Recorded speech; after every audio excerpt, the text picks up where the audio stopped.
현대시, 자유시이고요. 성격은 비판적이고 경험적입니다. 이제 실제로 이제 어떤 특정 지역을 여행하면서 느꼈던 감정을 노래하고 있는 작품인데 지역을 여행하면서 느낀 감정을 통해서 당시 현실에 대한 비판적 인식이 드러나는 그런 작품이 되겠습니다. 자, 그러면 한번 보도록 하죠. 그래, 강진장을 지나가 있거든요. 보통 이제 우리가 장이라고 하면 5일장이 많아요. 5일장.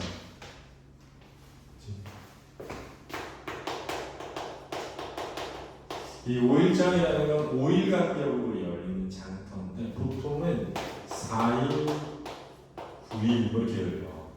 4일간 열리고 5, 6, 7, 8, 9 9일 내로 5일째 되는 날이잖아. 그래서 그러니까 뭐 4일, 9일, 14일, 19일 이런 식으로 열리는 거야, 장터가. 그러니까 우리나라는 약간 보면 특징이 도시 발달이 느렸어. 왜냐면 농업 중심 사회다 보니까 집을 끼고 밭이나 논이 이렇게 넓게 있는 형태란 말이야. 그래서 건물이 이렇게 수직적으로 높은 층으로 지어지질 않고 운돌문화로 단층 구조였거든. 그러니까 건물이 모여있질 않아, 사는 곳이. 그러니까는 상업이 발달하기가 좀 어렵지. 근데 이제 상업이 필요하긴 하니까 이제 어떤 식으로 발달하게 되냐면 상업이 돌아다니면서 장사를 하는 거야. 여기서 4일, 9일, 옆 동네에서 3일, 8일, 옆 동네에서 2일, 7일, 옆 동네에서 1일, 6일 이런 식으로. 그래서 이 동네에서 장 열고 저쪽에 가서 장 열고. 그러면 그걸 넘겨다니면서 하는 거거든. 그러니까 우리는 기본적으로 100년 된 국수집, 200년 된 우동집 이런 게 있을 수가 없어. 당연한 거야. 있을 수가 없단 말이야. 우리는 왜 그렇게 이동해 가면서 장사를 열었기 때문에. 그래서 뭐 일본을 여행 갔더니 뭐 200년 된 국수집이 있더라면서 그거를 되게 막 장인정신 그렇게 생각하면 진짜 웃긴 거야. 사실은 내가 그냥 문화적인 차이를 이해 못하는 거지. 어쨌든 9일 강진장을 지나서 장검 같은 지기법이거든. 도안만을 걸어갔대. 근데 만이라고 하는 건 보통 이렇게 바닷가에 접해 있는 길게 뻗어 있는 걸 만이라고 하거든. 진주만 습격사 걸리잖아. 그런 걸 만이라고 하는데 장검이라고 하는 게 원래 이렇게 긴 칼이야. 왜 보통 보면 관운장 같은 애들이 하고 있는 거 보면 길게 이렇게 칼이 이렇게 있잖아. 그러니까 약간 그 바닷가에 많이 이렇게 돼 있단 말이야. 그러니까 그걸 보고 장검을 떠올린 거지. 그러니까 형태적 유사성에서 떠올린 거긴 한데 거기서 뭘 떠올리는 거냐면 민중의 저항을 떠올리는 거야. 보통 민중이 저항하는 때 들었던 게 창, 칼, 검 이런 것들이거든. 그렇지? 겨울바람을 차고 계절적 배경이나 촉각적인지 옷깃을 세운 마음 더욱 춥다 이랬는데 사실은 옷깃을 세운 마음이라고 할 때 이게 마음의 옷깃을 세웠다라고 표현하면 추상적인 것을 구체적으로 형상하는 거고 이걸 그냥 옷깃을 세우는 마음이라고 이해하면 그냥 내 마음이 추워서 옷깃을 세우고 있어 이렇게 표현할 수도 있지, 그지? 더욱 춥다. 황건두른 의적 천만이 진을 친 듯 지규법이거든. 근데 우리가 황건두른 의적 그러면 보통 황건 쪽이 있어. 황건족. 근데 이게 이제 중국 역사 속에서 발랄을 일으킨 수계들이고 우리나라에서 이 그 강진 지역을 지나가면서 느끼는 황건을 두른 의적이라고 하면 대부분 뭘 의미하는 거야? 동학혁명군을 의미하는 것으로 이해할 수 있지. 반항할 때의 두런거림은 끝이 없고 후두둑 바다 오르들이 날아가는 하늘에서 그날의 창검 부딪는 소리 들린다. 그랬는데 그래서 그날은 동학 용민군이 저항한 날을 의미하는 것으로 보이고 들린다라고 했으니까 청각적인 글인데 현재형 시제를 사용하고 있다는 것도 알아둬야 돼. 현재형 시제를 사용하면 현장감과 생동감이 느껴진다라고 할 수 있는 거야. 그렇지? 이 바다갈 때 두런거리는 끝이 없다라고 할 때 두런거린다는 건 보통 속삭이는 걸 의미하는 거거든. 약간 속삭거리며 떠들어대는 이런 거란 말이야. 의나가 쓰였다고 할 수 있는 거지. 그러니까 바다 갈대들이 바닷바람에 서걱서걱 소리가 나는데 그런 소리들을 뭔가 뭐 저항을 하는 그 동학 농민군들이 모여서 이야기하던 그 소리로 들리는 거지, 그지? 적폐했던 풍찬 노숙의 길을 그 역시 맨발로 살찌끼며 걸어왔을까? 자, 여기서 그는 다산 정약용을 의미하는 거고, 역시라는 말은 화자와 동일시되는 거야. 나처럼 다산 정약용도 맨발에 살찌끼며 이렇게 걸어왔을까라는 게 거지. 여기서 맨발에 살찌낀다는 건 고통스러운 삶을 의미해.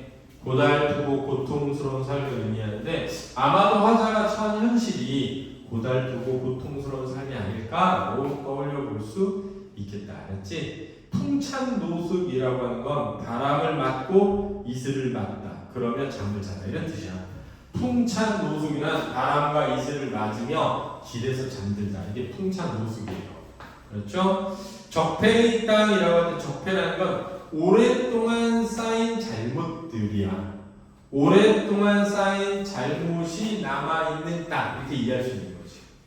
왜냐하면 전라도라고 하는 지역은 사실 고려가 이제 건국하는 과정에 백제 저항으로부터 고려가 굉장히 힘들었나 봐. 그래서 고려의 태조 왕건이 그 10조인가 무슨 10조인가 뭐 만들 때 전라도 지역에 대해서 차별적 발언을 남긴 게 있거든. 그래서 그 전라 지역이라고 하는 게 약간 차별적 대상, 차별의 대상으로 이렇게 핍박받아온 세월이 길단 말이야. 그래서 그 지역을 적폐의 땅이라고 하는 거지. 쓰러져가는 부분 해속이 칭클럽이며 바라본 산천에 찍힌 소금 빛깔에 허름한 불빛 불뜬 눈 촉은 높이. 자, 여기서 이제 보면 그 역시 맨발로 살찌기며 걸어왔을 때 그가 다산 정약용이잖아. 그 다산 정약용이 쓰러져가는 나의 운명을 보고, 알았지? 기침을 풀러리면서 바라본 그 산천에는 찍힌 소금 빛깔에 그랬거든. 허름한 불빛에 부릅뜬 눈 촉은 높이 했는데, 촉은 높이가 뭐냐면은 풀뿌리를 캐먹고 나무의 껍질을 벗겨먹는 정도의 가난한 삶이야. 그러니까 촉은 높이의 민중들 또는 백성들이라고 하면 되는 거야. 촉은 높이하던 백성들과 민중들이란 뜻이지. 어떤 백성들과 민중들이냐면, 자, 정약용은 맨발에 살찌끼며 걸으며 사라져가는, 쓰러져버리는, 기울어가는 나라의 운명을 보며 기침을 풀럭인 거야. 그렇지? 그러면서 백성들을 본 거야. 어떤 백성들? 바라본 산천에는 찍힌 소금 빛깔의 백성들. 알았지? 거칠거칠한. 왜 소금이 보면 결정이 되게 거칠거칠하잖아. 소금 처음에 나온 결정으로 보면 그 소금 빛깔의 거친 피부의 민중들, 허름한 불빛에 부릅뜬 눈의 민중들. 알았지? 촉은 목피하는 민중들. 이렇게 되는 거야. 그랬더니 그런 백성들을 보았을까? 라고 생각한다면 어느덧 길동상거리 주막에 오면 얼굴이 탄 주문은 이게 고생스러운 삶을 의미하고 생굴한 채 막걸리를 내고 그래 한 잔 들게나 다산. 자, 이거는 화자의 독백이지. 화자가 막걸리 딱 받으며 다산에게 말을 건네는 거야. 그래 한 잔 들게나 다산. 혼자 중얼거리다 문득 바라본 벽 위에는 빛이 바랜 지명수배자 전단하나. 우리 보통 지명수배자는 뭐 연쇄살인범이나 폭력 전과범 이런 것들이 많은데, 이 시인이 있었던 시대에는 대부분 지명수배 명단에 누가 있었냐면 정치범들이 있었단 말이야. 그 정치범이라는 거 뭐냐면 사실은 대부분 민주주의를 이제 지향하고 민주주의 국가를 건설하기 위해서 싸웠던 사람들인데 독재 정권이다 보니까 이 사람들을 빨갱이로 몰아서 이렇게 수배 전단을 때리고 했단 말이야. 그렇지? 이게 다 그 당시 현실이 드러나는 거야. 그래서 가까이에 보면 아직은 얼굴 몇이나 있을까? 나도 모르는 사이 하나하나 더듬어 가는데. 자, 여기서 이런 거 생각해 보시지. 화자도 사실 그러면 이러한 독재 현실에 뭐하는? 저하고 싸우는 사람일 수 있지, 그치? 그래서 그치 함께 했던 사람들이 수배를 당했을 수도 있지, 그치? 나도 모르는 사이 하나하나 더듬어 가는데 누군가 거기 맨 나중에 덧붙여 적은 뜨거운 인적 사항 하나. 이게 누구에 대한 거야? 가상 정약용에 대한 거죠, 그죠?